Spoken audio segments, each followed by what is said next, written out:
On aimerait vous montrer aujourd'hui comment on peut utiliser, en contexte réel, la démarche d'aide à la décision au Vivre avec les risques.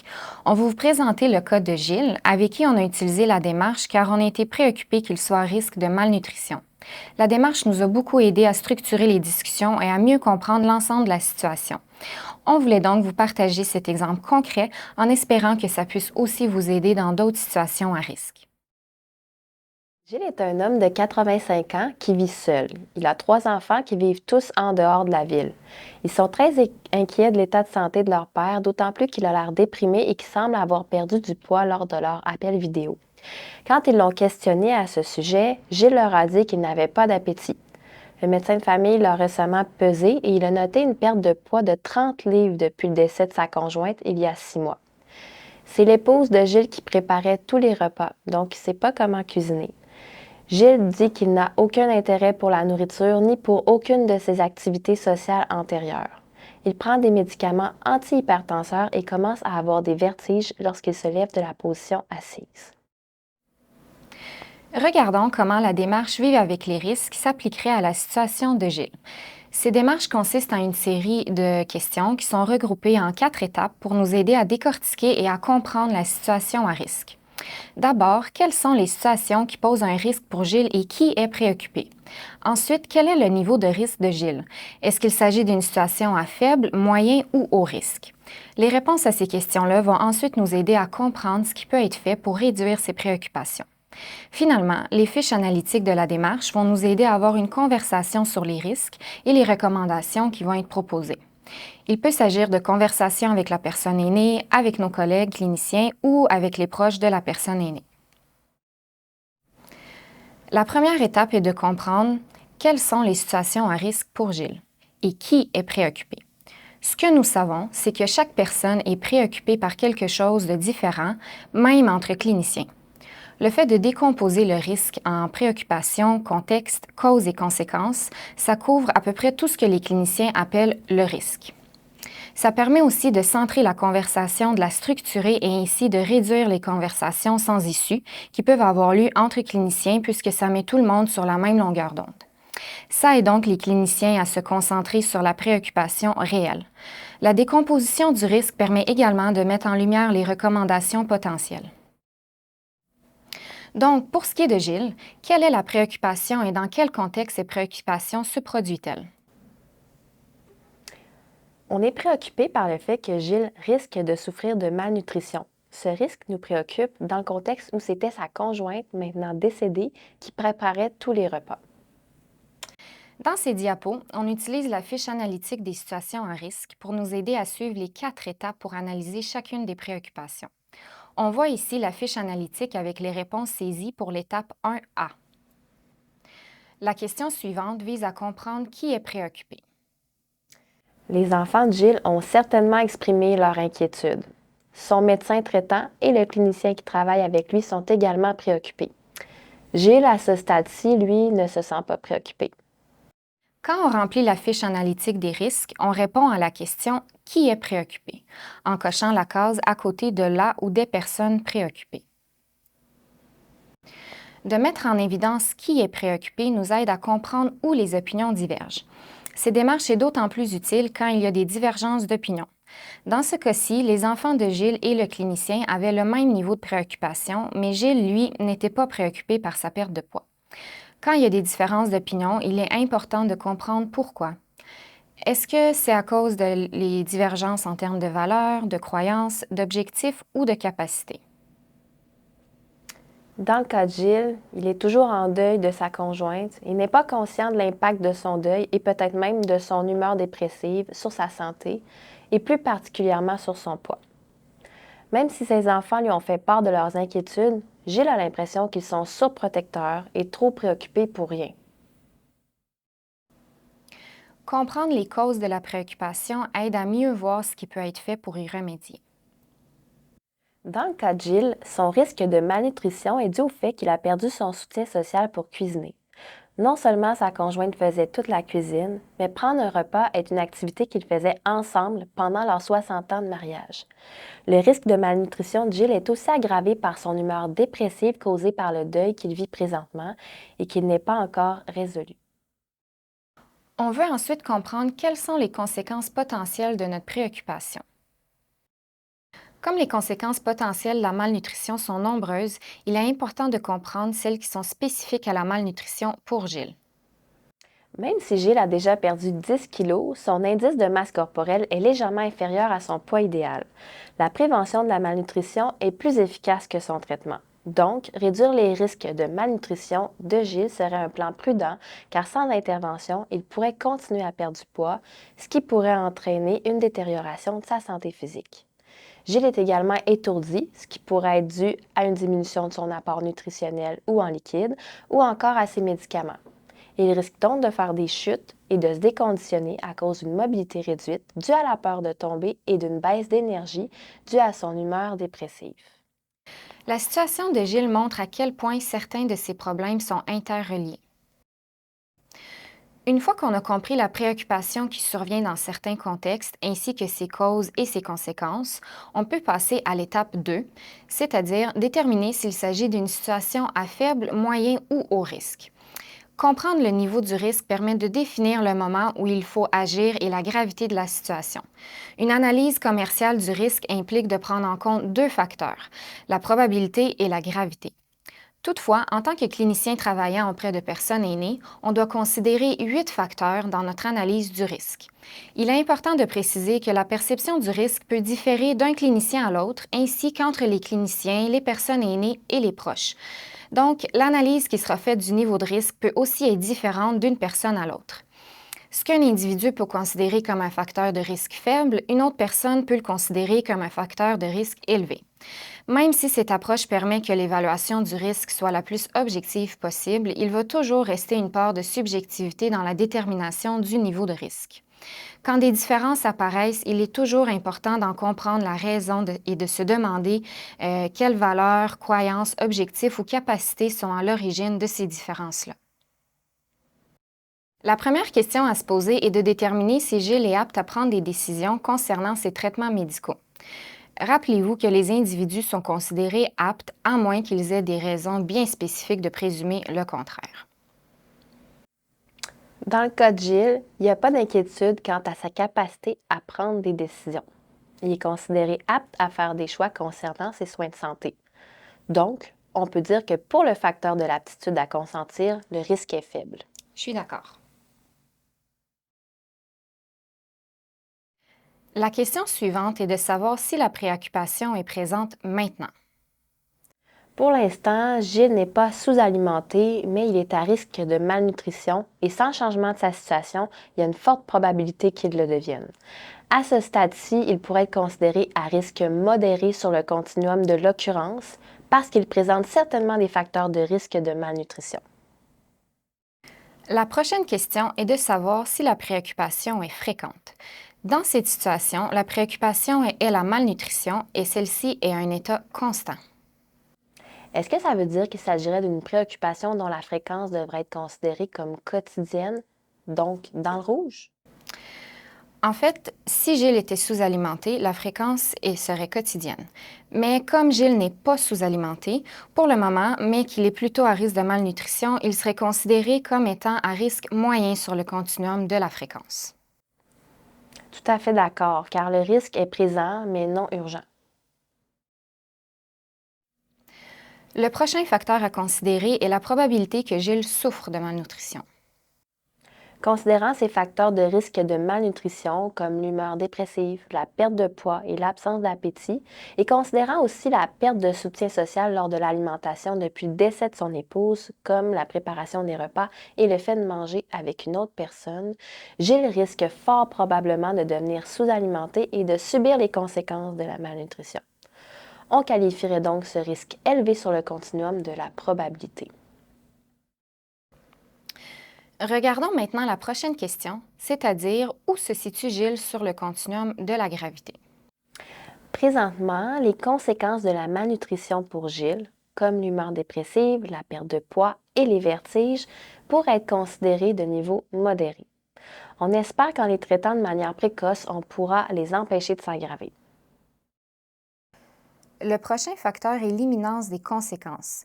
Même si les conséquences de préoccupation comme les chutes et les incendies sont immédiates en général, les conséquences de la malnutrition prennent beaucoup de temps à se manifester, ce qui laisse un certain temps pour intervenir. Ouais. Ce qui veut dire qu'on pourrait considérer Gilles comme étant à faible risque de malnutrition sur le continuum de l'imminence. Tout à fait d'accord. On doit maintenant se questionner sur le soutien que possède la personne. La mise en place d'un soutien cohérent et fiable, qu'il soit formel ou informel, peut faire en sorte que le risque élevé d'une situation soit réduit à un risque faible. Dans le cas de Gilles, il n'y a aucun soutien près de lui depuis le décès de son épouse. Est-ce que je dois le considérer comme à risque élevé dans la zone rouge? En ce moment, ce facteur pourrait être évalué à risque modéré ou élevé. Comme Gilles n'a présentement aucun soutien près de lui dans sa ville, certains pourraient considérer que le risque est élevé. Cependant, Gilles a des enfants qui collaborent, qui le soutiennent et qui sont prêts à aider à réduire le risque de malnutrition. En les impliquant, on peut réduire le niveau de risque à moyen sur le continuum du soutien. Enfin, le dernier facteur concerne la complexité de la situation. Les cliniciens évaluent les situations comme étant à plus haut risque lorsqu'il y a d'autres préoccupations. Comme on l'a dit tout à l'heure, non seulement Gilles est à risque de malnutrition, mais il est aussi à risque de chute. C'est pour ça que sur le continuum de la complexité de la situation, on le considère à risque moyen. On peut utiliser ce continuum de sécurité à la fois comme ventilation par facteur et comme un résumé ou un bilan de la situation. Comprendre lequel des 8 facteurs sont à risque modéré et élevé peut aider à identifier les domaines d'intervention potentiels et comprendre les facteurs à faible risque peut nous donner des pistes sur les forces à exploiter. Comme chaque facteur ne peut être pondéré de manière égale, vous ne pouvez pas simplement faire la somme de chacun des niveaux de risque. Donc, si on résume l'ensemble des 8 facteurs, le portrait global du niveau de risque de malnutrition de Gilles pourrait être qualifié comme modéré. Maintenant, on ajoute le niveau de risque dans la fiche analytique des situations à risque. Le clinicien et les proches sont d'accord pour dire que la malnutrition est un risque modéré, qu'on indique par un triangle inversé jaune. Gilles, lui, ne se préoccupe pas de son risque de malnutrition. On l'a donc indiqué le symbole de cercle vert pour représenter un faible risque perçu. Oui, je suis d'accord. Comme on l'a dit plus tôt, Gilles pense que sa famille essaie de le surprotéger et s'inquiète trop pour rien. Il n'a pas encore réalisé qu'il a commencé à perdre du poids et manifester une humeur dépressive depuis un certain temps déjà.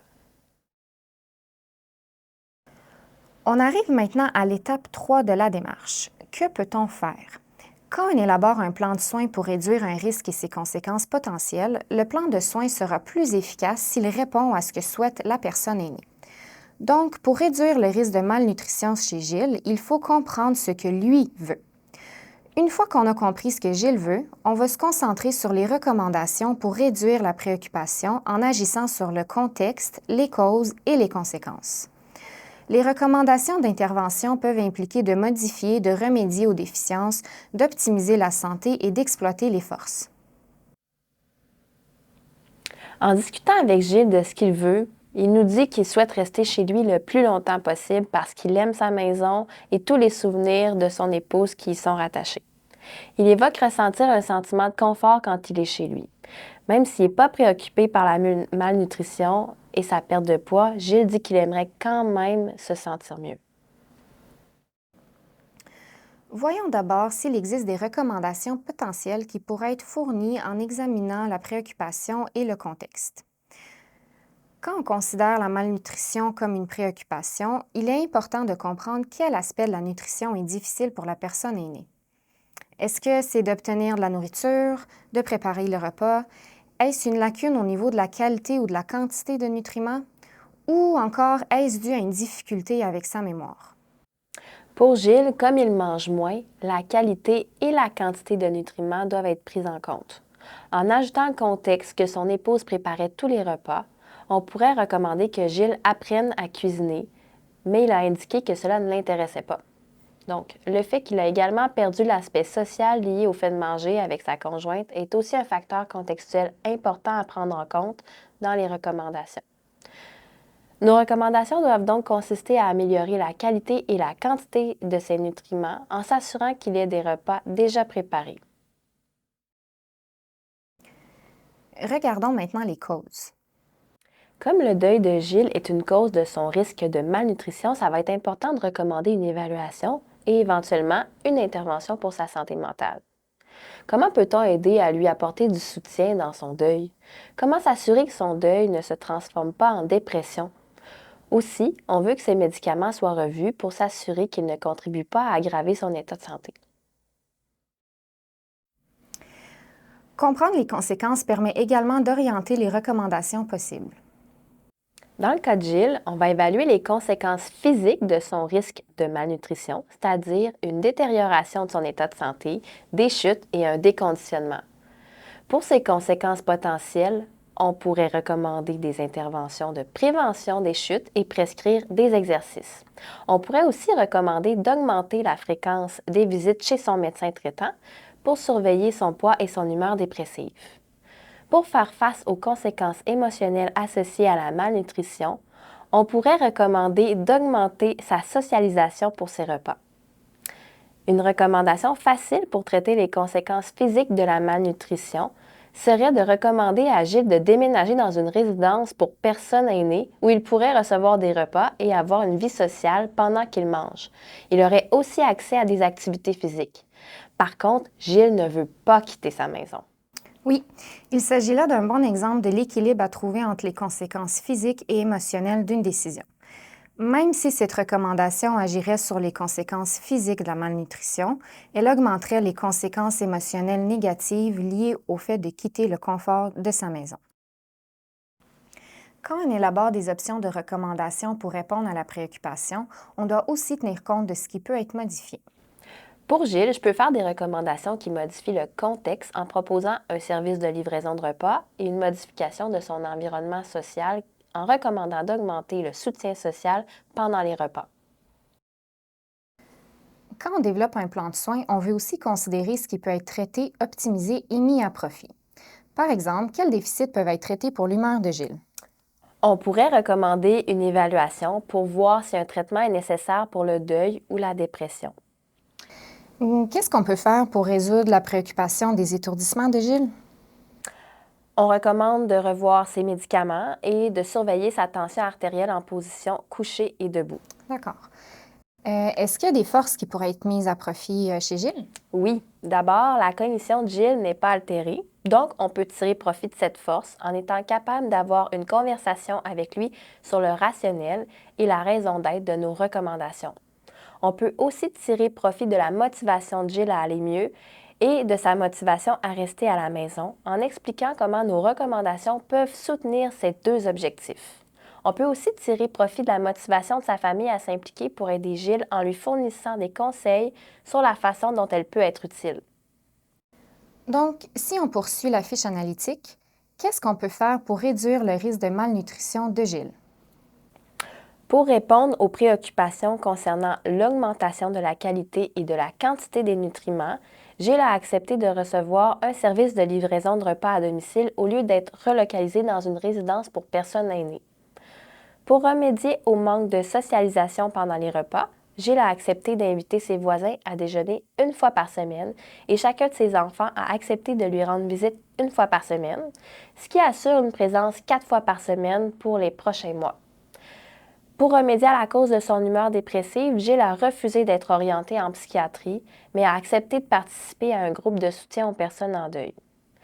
Pour traiter les conséquences de la malnutrition, Gilles a accepté de consulter son médecin à tous les mois pour faire un suivi de son humeur, son poids et ses médicaments. Comme il devenait aussi déconditionné, il a accepté de rejoindre un club de marche dans un centre commercial, ce qui permet aussi d'augmenter sa socialisation. La quatrième et dernière grande étape de la démarche est de discuter des risques. Pendant une conversation avec la personne aînée, il est important pour les proches et les équipes de soins tout d'abord d'avoir établi et compris les priorités de la personne aînée. Ça fait partie des soins centrés sur la personne et ça se concrétise en comprenant ce qui compte le plus pour elle, ses valeurs, ses croyances et ses objectifs. Pour établir une relation thérapeutique et de collaboration, la personne aînée et les proches doivent se sentir écoutés. Les fiches analytiques des situations à risque permettent de faire en sorte que toutes les préoccupations soient mises sur la table et assurent une évaluation intentionnelle, complète et approfondie des préoccupations et des solutions potentielles pour y remédier. Ces fiches analytiques permettent aussi à toutes les parties de communiquer et de partager les raisons de leurs préoccupations ainsi que leur analyse de la situation. Est-ce qu'on est certaine d'avoir pris compte du point de vue de Gilles?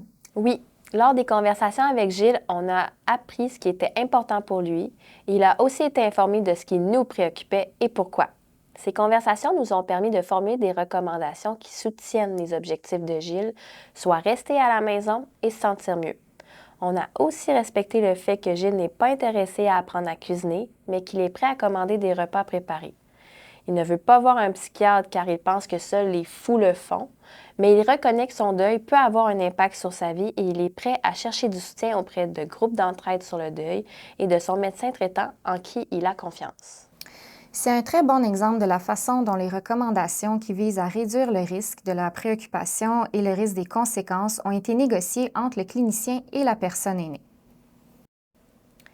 Les fiches analytiques des situations à risque que l'on a vues tout au long de l'exemple de Gilles sont utilisées pour chaque préoccupation individuelle. Le tableau sommaire des situations à risque que l'on voit ici est ensuite généré. Il offre un récapitulatif de toutes les préoccupations en une seule feuille pour que la personne aînée, le proche et le clinicien soient en mesure d'examiner toutes les préoccupations et les recommandations suggérées en un seul coup d'œil. Selon votre contexte clinique, vous pourrez peut-être utiliser ce tableau sommaire pour travailler sur les différentes préoccupations au fil du temps ou encore pour faire un suivi avec la personne aînée qui évolue dans le continuum de soins. Dans l'exemple de Gilles, le tableau sommaire nous aide à mettre en évidence les préoccupations relatives à la malnutrition et aux chutes en un seul endroit. Je ne suis plus impliquée auprès de cette personne aînée, mais j'ai partagé le tableau sommaire avec son médecin traitant et avec Gilles lui-même, qui, lui, l'a partagé avec sa famille. Ce tableau est utile car il nous rappelle les préoccupations, ce qui a été fait, ce qui a été recommandé, et il permet à chacun de faire le suivi. Gilles, quant à lui, est reconnaissant des préoccupations de chacun et du fait qu'il s'est senti écouté et que finalement, il reste là où il veut être.